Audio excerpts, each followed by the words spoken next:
Hey guys, Kevin is my for Agents of S.H.I.E.L.D. Season 3, Episode 2, The Purpose in the Machine, and I was obviously really looking forward to this episode. The premiere last week was absolutely incredible, and I was really hoping this episode would be just as great, and it really was. I mean, this was definitely more of a setup, this definitely felt more of a setup episode, and maybe they moved some things too quickly, but I didn't think they did. I thought they moved things, quickly, not too quickly. I thought they did this very well overall.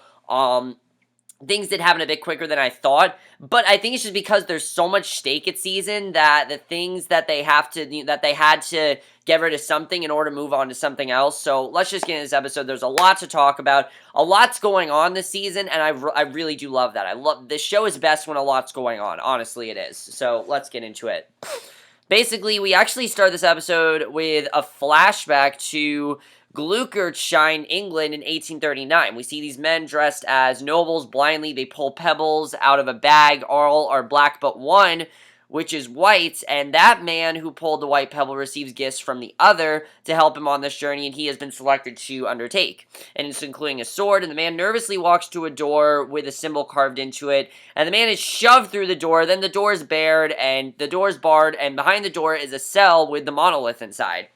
And obviously, that's why, of course, we saw this, because we hear screams can be heard, the monolith consumes the man, and another man says that no one in all of history has ever returned, and that right away sets us up for what's going on, because obviously Gemma got sucked up into the monolith, and we know that she's somewhere. We don't know where, but she's somewhere. And Daisy and Mack are debating Joey's viability as a team member, because basically Mack says that Andrew will do an assessment, Andrew plays a much bigger role in this episode than we've seen. And Daisy's annoyed because it'll take too long, their ranks have grown thin, and basically you can see right away that they're definitely clashing about, because, Mack just doesn't think that Joey's strong enough, but Daisy thinks that he is, and that they can trust him, and Bobby and Lance barge in and tell them that Fitz broke containment on the monolith. Obviously, they're freaking out at us because they don't want the same, because they just lost Gemma, obviously. And they don't want the same thing happen to Fitz. He's pounding on the solid, uncaring monolith. And as we know, last week, he was pounding at the very end of the episode, and we realize that he plans on basically going right where Gemma went. And of course, they don't know that she's alive, so they're thinking that he's gonna die. And the team comes in, pulls Fitz out of the containment unit just before the monolith liquefies, and Coulson arrives and is unhappy. Fitz says he just can't give up, and he insists he missed something. He rubs something between his fingers and runs out of the room. He's obviously freaked out at what's happening, and he has no idea really what's going on.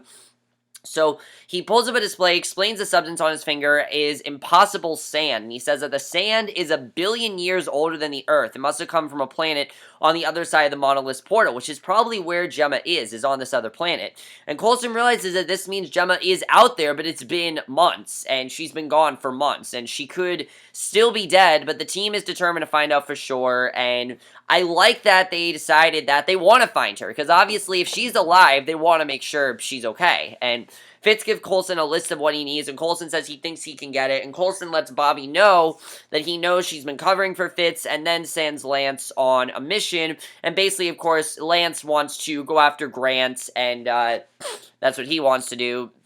So, Lance and Bobby discuss Grant and Hydra and Bobby's recovery, and Coulson tells Bobby that she's going to pick up Dr. Randolph, the Asgardian they encountered previously, who's been hiding on Earth after arriving via portal. And Lance takes off to find Grant, and basically, we see a lot more of Grant in this episode. Obviously, I forgot that Grant is basically trying to rebuild S.H.I.E.L.D., but rebuild Hydra, but we really get into that in this episode, and I have to say, Grant is such an awesome villain. He's such a badass in this episode. Right from the beginning, an awesome way to start his part this season, basically. He's driving a fancy car with its owner, desperately hanging onto the hood through a parking garage. I mean, it doesn't get more badass than that. He's talking about how new Hydra recruits stand there and watch, and he monologues to Kebo, about how the man represents the old, fat, lazy Hydra, and Grant invites the man to prove his worth to Hydra, and he wants to know where the kid is, and we don't know which kid he's referring to, but basically, he's trying to recruit people to join Hydra, because obviously Hydra's not really functional anymore, but Grant is determined to obviously get it back to what it needs to be, and I definitely really do like seeing that, I have to say. So, Randolph tells Coulson that he can help. He doesn't want to help them, and he's laying low since the world's a little twitchy about aliens right now, and obviously, Inhumans are not a good thing right now, and he's very worried, and he's about in jail. He's also in jail because he got drunk and used Asgardian strength to destroy some property, which I thought was pretty funny, and Coulson reminds Randolph that he saved his life and threatens to rat Randolph out to the ACTU, and Randolph agrees to help, rips the door to his cell off its hinges, and he knows that obviously he needs to help, and I thought that was awesome that he did that, and I really like Randolph as a character. I hope we see him again, because I really liked him.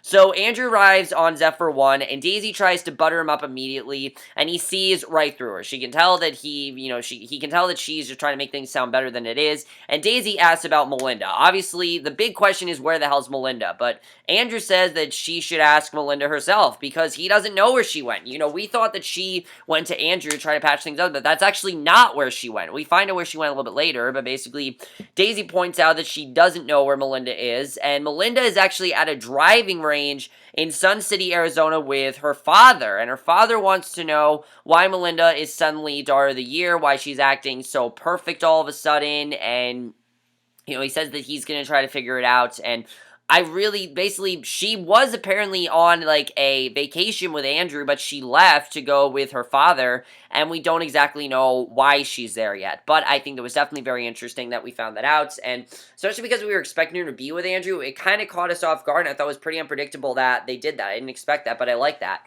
So, Randolph arrives just in time to see the monolith liquefy and reform, and Fitz says it occurs randomly. He doesn't know why this is happening, but Randolph believes it's attuned to a pattern on another planet. It's kind of like how the Earth rotates every few seconds. That's kind of how it is for this planet. This thing just opens every few seconds. And Randolph admits that he only came to confirm the portal exists and then destroy it, and he does agree to find Gemma first, and Coulson agrees to those terms, and basically they tell him that it's Kree maybe, and hand him the parchment with the Hebrew word for death, and also he tells them that they're not to tell anyone about this portal because it's very dangerous, obviously, and Randolph says he's seen it before, and Fitz recites the monolith's known history up until it was lost in England in the 19th century, and Randolph knew this because he saw the Hebrew word carved into a castle in Gloucestershire, however you pronounce it, the thing we saw in the beginning.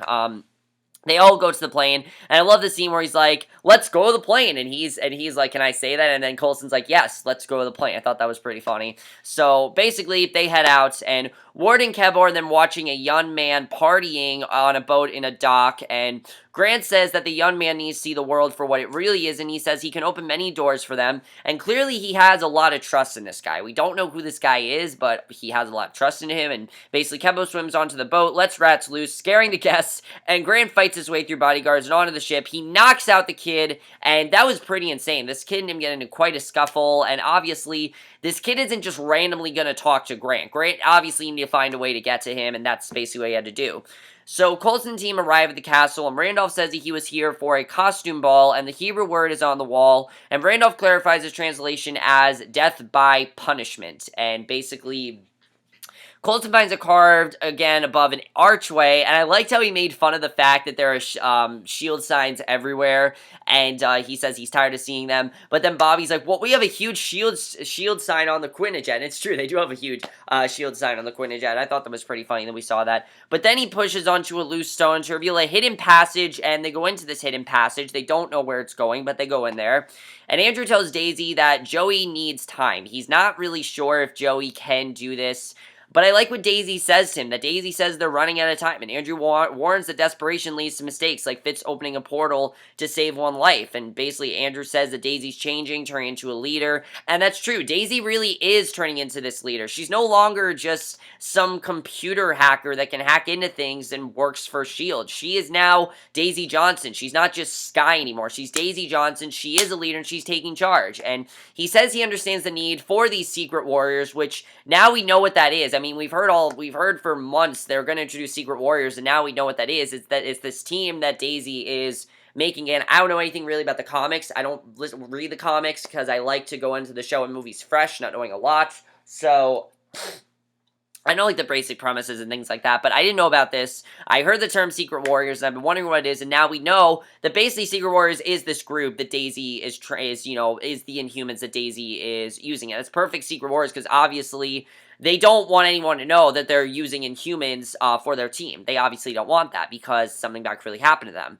But Daisy says that it's about showing them that they have a place to belong, and she said that when she was recruited to Afterlife, she felt like she finally belonged. She felt like she finally had a purpose, and it just really shows how far Daisy's character has come, and she wants Inhumans to take action with S.H.I.E.L.D. to make a difference, and I like that she really wants to do this. She wants to do this on her own, and I definitely really love that. And we don't get much mention of Lincoln in this episode because I think at this point that's not really her concern right now. Obviously, she wants to recruit Lincoln, but we don't really get too much of that in this episode.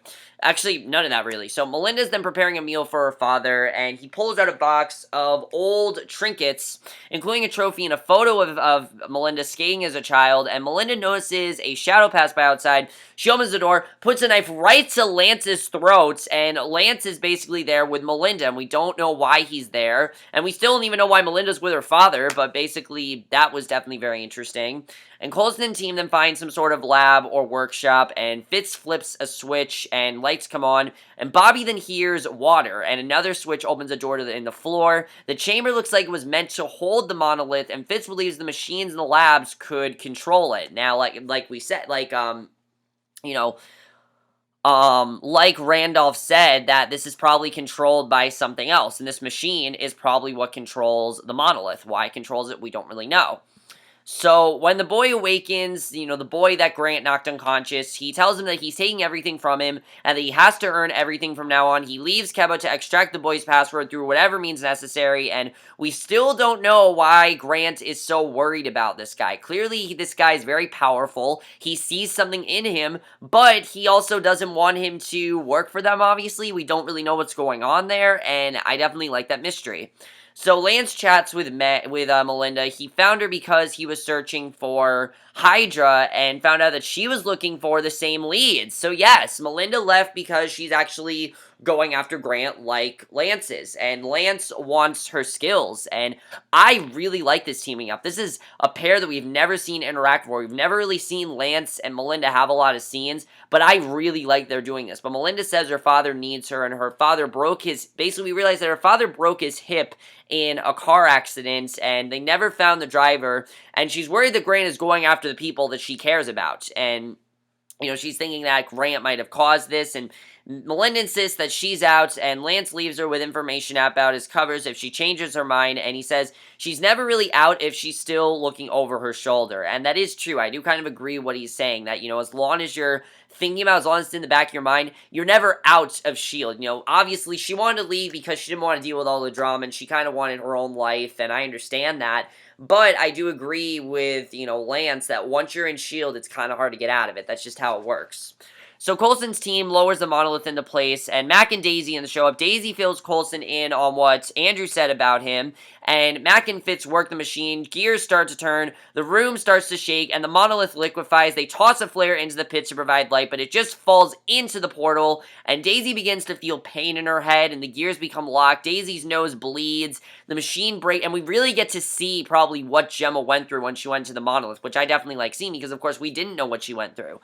And basically Daisy's nose bleeds, the machine breaks as Daisy passes out. Coulson and Bobby wake Daisy, and she says that there was a pulsing sound that was causing her pain, but no one else heard it, and that's really interesting. Only certain people, I guess, can hear it. I don't really know why, though. We don't really know what this is all about, and Fitz says that the machine locks the portal, and they can use it to send a probe to see the other side, but they have to repair the machine first. So basically, that's what they have to do there. So Kebo continues to beat the boy until the boy grabs a pen, stabs Kebo with it, then beats him with a phone, and Grant enters and reveals why he's so worried about this boy. And this twist, I really loved. I really like this, and especially for Grant, who seemed like he was going to be the villain, to have him actually have a story like this is very interesting, and I really like this. Basically, the boy is Werner von Strucker. Now, if you don't remember Werner von Strucker, he is the son of Baron Wolfgang von Strucker. Baron, of course, died in Avengers Age of Ultron. You know, if you remember, he died in, you know, the recently deceased head of Hydra. He used to run Hydra. Well, he's now dead he died in Avengers Age of Ultron, if you guys haven't seen it, but he died, and Grant tells Werner that he's earned a drink and tacos, and basically he obviously knows that this kid probably wants to take over, and I'm thinking that Grant's going to try to help him out, so he gives him better opportunity, gives him better offer than taking over, because obviously this kid's main interest is probably joining S.H.I.E.L.D. Being the lead of Hydra. He obviously wants to do that. His father, was the head of Hydra. Now he probably wants it, but you can tell that Grant really wants to control Hydra. He wants that control, and he doesn't want anyone to take it from him. So the way that Grant's kind of manipulating him, I really like.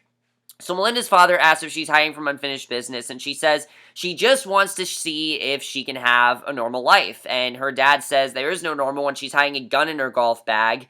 And he pulls out the photo and reminds her how quickly she'd get up after she fell. And he says his daughter always got back up. And I really do agree what he's saying. Even though she's worried and she wants to help her dad with his back problems, this is Melinda May we're talking about. Melinda May does not just sit around. She gets up, she does what she wants, and what she wants done, she gets it done. And I definitely like that her father gave her that advice because she needed it. Honestly, she needed that advice. I like how he's motivating her, and I definitely really love that, I have to say. Definitely, I really like this interaction between Melinda and her father. I don't think we're going to see much of it again because she's probably going to leave her father soon if she listens to him, obviously. But I do really like this interaction. So Wolfgang says that he should have Grant killed, but Grant tells him that Hydra is fractured and that they need to rebuild in the right way, and Werner says that basically that his father rarely let him see that world, and basically Grant says it's his world now, and basically they want him to run S.H.I.E.L.D. Now, I was thinking that Grant was going to try to run S.H.I.E.L.D., but now it seems, I keep saying S.H.I.E.L.D. Hydra, they want him to run Hydra, and I thought that, Grant was going to try to run Hydra, but no, they want him to run Hydra because obviously his father was very good at it, and he probably is just as good, and that makes perfect sense on how they rebuild S.H.I.E.L.D. I mean, rebuild Hydra. I don't know why I keep saying that. And I really like how Grant is trying to do this. Even though they're the villains, you're kind of rooting for them because you want to see Hydra and S.H.I.E.L.D. You want to see this conflict. You just want to see it. It's awesome. It was so cool last season, and I really like that they're doing even more with Hydra, which they did last season, but definitely this season they're going even more in depth with it, which I really love. So we'll have to see if this kid really is up for the job, which he seems like he is. We'll have to see really what he wants to do, though. So Mack and Fitz are trying to put the machine back together when he has a brainstorm. The machine, the whole lab, is actually meant to resonate a frequency like a speaker. And Daisy then realizes that she can do that with her powers, but she can only hold it for a minute before it hurts her. And Bobby prepares a probe. Colston stresses caution. Randolph is concerned and confused. He has no idea what's going on, obviously. Daisy begins the process of tuning the frequency and then points it at the monolith, and it opens, and Fitz dives in. Obviously, they want to know what's going on here, and Fitz lands on the other side and is caught in a sandstorm. He calls for Gemma, and Daisy struggles to hold the frequency. Fitz hears Gemma and runs towards her, and they reunite in this scene, and I thought that was awesome. And I know some people will be like, oh, that was kind of rushed. They didn't need to rush it. I don't think it was rushed, honestly. I think they gave the storyline the time that it needed, and I don't feel they could have done too much else with it. We found out what we need to know, and now it's going to be how they recover from this, because Fitz hears Gemma, runs towards her. Gemma finds him through the dust, reaches for him, and Colston tells Mack and Bobby to pull him back. They retract his line, and Gemma slips out of Fitz's hand. He struggles to reach her out again, but the monolith explodes into rock and dust, and Fitz emerges from beneath the rubble with Gemma in his arms, and basically he has saved her, and Gemma's recovering, and Colston says that she would have never found Fitz if not for the flare they sent through earlier, because obviously they sent a flare, and it was a good idea, and Randolph asks what Daisy is, and Colston says that she's one of the Inhumans, and Randolph says he hasn't heard that term in a very long time, and I don't know what that means. I really feel like Randolph knows something about these Inhumans that we don't know. He kind of is experienced with them, and they haven't been out there for a while, so I don't know what this means, but that definitely is very interesting, and I really feel like they need to do more with Randolph, because it seems like he has some information about the Inhumans that we don't know about, and that could be very interesting if he does. We'll have to see. But basically, Andrew calls Melinda. He tells her that the team pulled off a miracle getting Gemma back today. He invites her to come see Gemma, but Melinda says that she's glad she's safe, and she's already with Lance, who suggests celebrating with beers, and she's gonna help Lance go after Hydra, and I think that's awesome that she's doing that. The fact they're teaming up is great, and it's very different than where I thought we were going. I thought we were gonna see more of Bobby and Lance, but no, it seems like now we're gonna be Melinda and Lance, which I really like. Again, a pairing that we just haven't really seen before, and that kind of seems like that's the norm for this season. They're trying to do some different pairings, which I really like, and that's something that's always very fun. So Gemma suddenly wakes up, immediately moves into a defensive position with a sharp object in her hand. We don't know why. But then, it's probably because she's terrified and she's worried that she's still on this planet. But then she sees Fitz sitting next up to her bed, and rests her head on his lap. And I thought that was a very sweet scene. You see how they're reunited. You see how now she's feeling more comfortable because she's back with Fitz, and he makes her feel good about herself, obviously. And that's basically what happened there. But then at the end of this episode, this was definitely very interesting. We see Andrew, basically, at his psychology class, and somebody wants to join it, and it is none other than Werner. Werner wants to enroll in Andrew's psychology class, and this cannot end well, definitely. Obviously, he does plan on working with Hydra, and this is not going to end well for anyone, definitely, and that's going to be very interesting to see what happens there. But overall, guys, an incredible episode, really an amazing episode, and I thought that was a fantastic ending. And even though I think, the Gemma thing, they could have done more with it, I think that they had enough time. I think they spent enough time. Again, it's supposed to be like she's out there for months, she's been lost, and she's gotten that suffering. Now she's back to the team that she loves, and that's awesome that she's back. But let's talk a little more about what's going on. What exactly does Randolph mean with these Inhumans? Clearly, there's something that he knows that we just don't know, and I don't know what it is, but I just feels like there's something more going on, and we'll have to see what happens there. I like Andrew helping out Daisy and Mack and kind of telling him what to do with these Inhumans, but you really see that Daisy seems like she knows what she's doing. She knows what she's doing here. They really do need Lincoln, though. Honestly, I think they do need Lincoln. But maybe we're going to get to a point where they don't need Lincoln. I don't know. I mean, we know that Lincoln is a main character this season, so I'm sure we're going to see him again. But at this point, it doesn't seem like that's Daisy's main interest right now. It seems like her main interest is just to make sure the Secret Warriors thing works out and that nobody finds out about it, and that it just happens. She wants that to happen. She wants them to get, she wants them to feel like she did. And I really like seeing this side of Daisy. Definitely is something I'm really liking, and I hope they continue it because Daisy is my favorite character on the show. I've said it before. She's the best character on the show because of last season, and she still continues to be. Really, she is.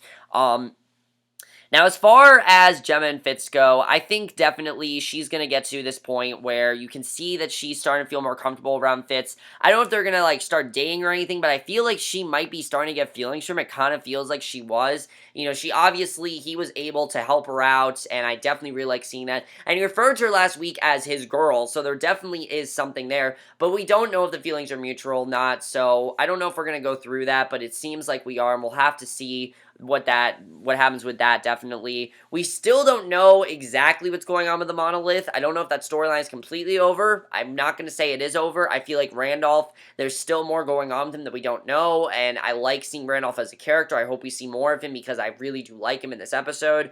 Melinda and Lance, how is this exactly going to work out? What is their actual plan? And what do they plan on doing with Grant? Obviously, they want to go after Grant. They have a plan that they're going to go after him. And I like that Melinda chose to go after him. Do you think that someone purposely hurt her father? Because obviously she was worried that someone hurt her father, and I don't know if they did. But I really like seeing her father. I don't know if we're going to see him again, but I like seeing that definitely. But as far as this goes, we don't really know what Lance and Melinda's plan is right now. We know that they have some sort of a plan. We just don't know what it is. And that's going to be interesting to find out really what they're playing because at this point, it's really anybody's guess. We have no idea what they're playing at this point. That definitely is going to be interesting to see what that is, what they're playing there.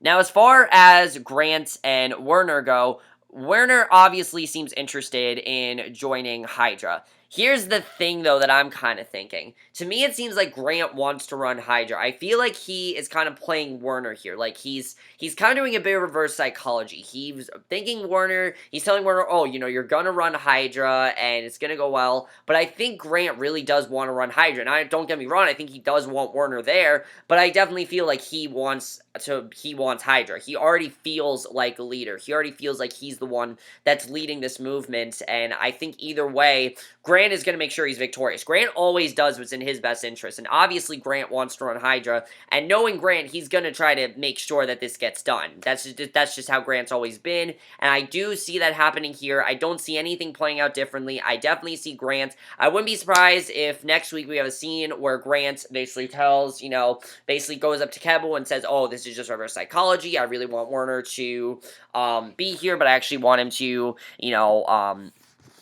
I actually want to run S.H.I.E.L.D. I don't know. I actually want to run Hydra, so we'll have to see where that goes. But I like that we're getting stuff from Hydra. Very compelling stuff, especially knowing that the Inhumans are out there, and now that we have Hydra as well. Two big threats right there, definitely, and I really like that. Not too much with Rosalind in this episode, but we are getting back to that next week. I guess they really wanted to focus on the Monolith this week, and the main mission was getting Gemma back, so I understand that they had to get Gemma back, obviously, but it seems like next week we're really going to start to focus more on the Inhumans and what's going on there, because there's definitely something going on there. We'll have to see what that's all about.